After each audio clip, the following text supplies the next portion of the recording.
بسم اللہ الرحمن الرحیم وَلَقَدْ يَسَّرْنَا الْقُرْآنَ لِلذِّكْرِ فَهَلْ مِن مُدَّكِرٍ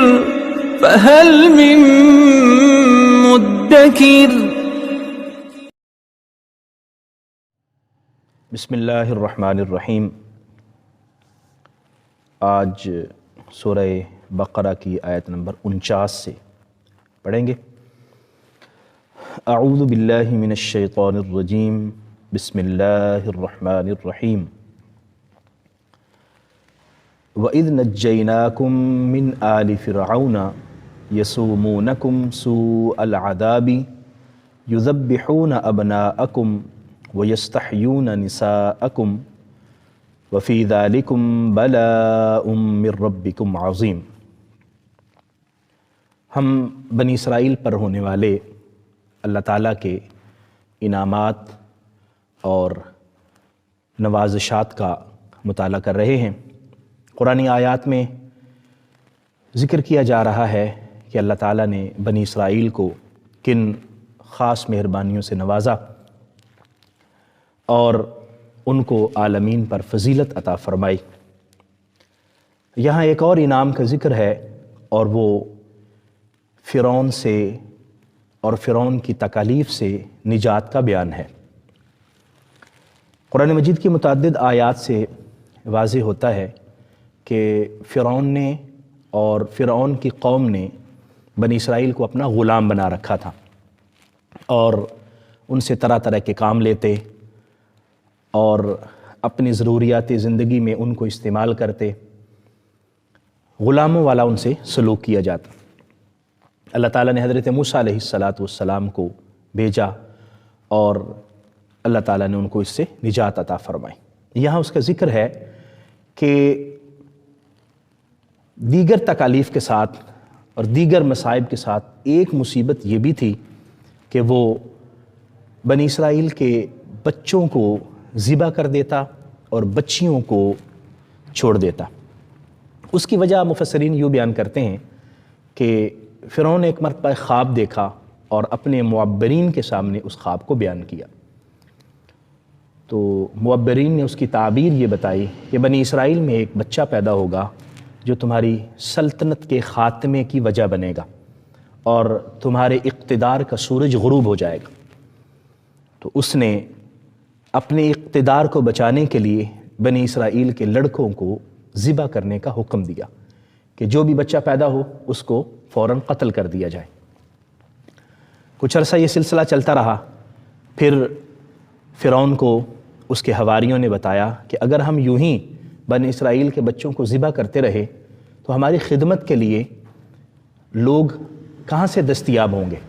تو اس نے کہا اچھا اس طرح کرتے ہیں کہ 1 سال ہم لڑکوں کو ذبح کرتے ہیں اور 1 سال ان کو چھوڑ دیتے ہیں۔ اور اتفاق کی بات دیکھیے کہ جس سال انہوں نے لڑکوں کو ذبح کرنا تھا اسی سال اللہ تعالیٰ نے حضرت موسیٰ علیہ السلام کو پیدا فرمایا۔ اور اس سے زیادہ مزے کی بات یہ ہے کہ حضرت موسیٰ علیہ السلام کی پرورش وہ فرعون کے محل میں ہوئی۔ سورہ قصص میں 20ویں پارے کے آغاز میں یہ تفصیلی بات آئے گی انشاءاللہ، وہاں تفصیل سے پڑھیں گے، اللہ خیر فرمائے۔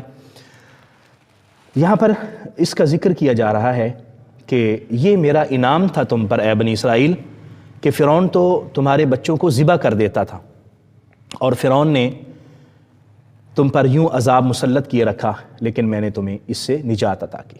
وَإِذْ نَجَّيْنَاكُمْ مِنْ آلِ فِرْعَوْنَ، اور یاد کرو جب ہم نے تمہیں نجات دی آل فرعون سے۔ آل سے یہاں مراد فرعون کی قوم ہے اور فرعون کے متبعین ہیں، یعنی فرعون کے پیروکار، اس سے فرعون کے درباری اور دیگر جو فرعونی ہیں وہ سارے اس میں شامل ہے۔ آل کے مختلف مفاہیم ہیں۔ آل کا مطلب اولاد بھی ہوتا ہے، اہل بیت کے لیے بھی آل کا لفظ استعمال کیا جاتا ہے اور متبعین کے لیے اور قوم کے لیے بھی آل کا لفظ استعمال ہوتا ہے۔ قرآن مجید میں متعدد بار اس مفہوم میں یہ لفظ استعمال ہوا ہے۔ یسومونکم سوء العذاب، وہ تمہیں دردناک عذاب دیتے تھے۔ فرعون جو ہے یہ مصر کے بادشاہ کا لقب تھا، جس طرح کہ ایران کے بادشاہ کو کسرا اور روم کے بادشاہ کو کیسر کہا جاتا تھا، اسی طرح مصر کے بادشاہ کو فرعون کہا جاتا تھا، یہ اس کا لقب تھا۔ یذبحون ابناءکم، تمہارے بیٹوں کو ذبح کر دیتے، ویستحیون نساءکم، اور تمہاری بچیوں کو زندہ چھوڑ دیتے۔ وفی ذالکم بلاء من ربکم عظیم، اور اس میں تمہارے رب کی طرف سے بہت بڑی آزمائش ہے۔ اس آزمائش سے مراد کیا ہے؟ آزمائش سے مراد ایک تو یہ ہے کہ یہ معاملہ تمہارے لیے بہت سخت اور تکلیف دہ تھا کہ تمہارے لڑکوں کو ذبح کر دیا جائے اور لڑکیوں کو چھوڑ دیا جائے، بہت بڑی آزمائش تھی۔ دوسرا اس کا یہ مفہوم بھی ہو سکتا ہے کہ اللہ تعالیٰ نے تمہیں فرعون سے نجات عطا کی، اور اس نجات میں بھی تمہارے لیے آزمائش ہے کہ تم اس نجات کے بعد اللہ تبارک و تعالیٰ کے انعام اور اللہ تعالیٰ کے اکرام کو یاد رکھتے ہو اور اتباع اور فرمانبرداری کرتے ہو، یا سرکشی کرتے ہوئے اللہ کے انعام و اکرام کو بھول جاتے ہو۔ یہ دونوں چیزیں اس آزمائش سے مراد ہو سکتی ہیں۔ وَإِذْ فَرَقْنَا بِكُمُ الْبَحْرَ، اب اللہ تعالیٰ نے کس طرح فرعون سے قوم موسیٰ کو نجات دی، بنی اسرائیل کو بچایا، اور فرعون کے متبعین کو ہلاک کیا، اس کا بیان ہو رہا ہے۔ اللہ تعالیٰ نے حکم فرمایا حضرت موسیٰ علیہ السلام کو کہ آپ بنی اسرائیل کو لے کر رات کو نکل جائیں اور دریا عبور کر جائیں۔ حضرت موسیٰ علیہ السلام نے بنی اسرائیل کو حکم دیا اور رات کو نکل گئے۔ جب نکلے، آگے دریا تھا، تو حضرت موسیٰ علیہ السلام نے دریا پہ اپنا عصا مارا اور وہاں 12 رستے بن گئے، اور رستے بھی ایسے کہ گزرنے والے ایک دوسرے سے باتیں بھی کرتے اور ایک دوسرے کو پہچانتے بھی اور جانتے بھی اور سمجھتے بھی، اور پرسکون طریقے سے گزر گئے۔ لیکن جب فرعون اور اس کی فوج پیچھے آئی اور انہوں نے کہا کہ جب موسیٰ اور اس کے ساتھی گزر گئے ہیں تو ہم بھی گزر جائیں گے، چلو تم داخل ہو جاؤ، تو جب وہ دریا میں داخل ہوئے تو اللہ تعالیٰ نے پانی کو چل جانے کا حکم دیا، جو پانی چلا اور سب کے سب غرق ہو گئے۔ وَإِذْ فَرَقْنَا بِكُمُ الْبَحْرَ، اور جب ہم نے تمہارے لیے دریا کو چیر دیا، فَأَنْجَيْنَاكُمْ، اور ہم نے تمہیں بچا لیا، وَأَغْرَقْنَا آلَ فِرْعَوْنَ، اور ہم نے آل فرعون کو غرق کر دیا، وَأَنْتُمْ تَنْظُرُونَ، اور تم دیکھ رہے تھے۔ یہ سب کچھ تمہاری نگاہوں کے سامنے ہوا، تم نے اللہ تعالیٰ کا یہ فضل اور کرم بھی دیکھا کہ اسی رستے سے گزرتے ہوئے تم بچ گئے، لیکن اسی رستے پر فرعون اور اس کے حواری ہلاک ہو گئے۔ تو یہ اللہ تعالیٰ کا فضل اور کرم ہے کہ اس نے اس رستے سے تمہیں محفوظ اور ہر مشکل سے اور پریشانی سے بچا کے تمہیں نجات عطا کی۔ اس آیہ مبارکہ سے ہمیں ایک اور بات بھی سمجھ آتی ہے کہ ہمیں ایک اچھے لیڈر کا انتخاب کرنا چاہیے۔ بعض اوقات ہم دیکھ رہے ہوتے ہیں کہ یہ رستہ صحیح جا رہا ہے، لیکن اس رستے کو قائد جو لیڈ کر رہا ہوتا ہے وہ درست نہیں ہوتا۔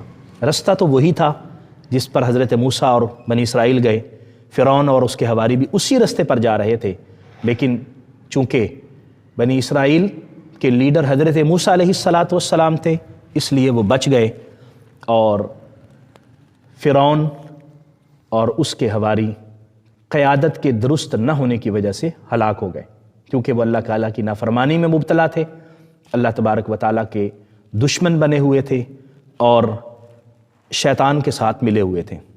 تو اس سے ہمیں علم ہوا کہ رستے نہیں بچاتے بلکہ قائد بچاتے ہیں۔ چنانچہ قرآن مجید کے اندر حکم دیا گیا وَاتَّبِعْ سَبِيلَ مَنْ أَنَابَ إِلَيَّ، فرمایا گیا کہ ان لوگوں کے رستے کی اتباع کرو جو میری طرف جھکے ہوئے ہیں۔ اور اهدنا الصراط المستقیم میں بھی ہمیں یہی حکم ہے، صراط الذین انعمت علیہم، صراط مستقیم ان لوگوں کا رستہ ہے جو اللہ کے انعام یافتہ لوگ ہیں۔ تو اللہ تعالیٰ ہمیں اپنے انعام یافتہ لوگوں کے رستے پر چلنے کی توفیق عطا فرمائے۔ اس آیہ مبارکہ سے ہمیں یہ سبق بھی ملتا ہے کہ اللہ تعالیٰ کے انعام اور اکرام کو یاد رکھنا چاہیے اور اللہ تعالیٰ کے حکم کے مطابق زندگی بسر کرنے کی کوشش کرنی چاہیے. اسی میں ہماری بھلائی ہے، اسی میں ہماری کامیابی ہے. اللہ تعالیٰ توفیق عطا فرمائے. آمین. وآخر دعوایا ان الحمد للہ رب العالمین.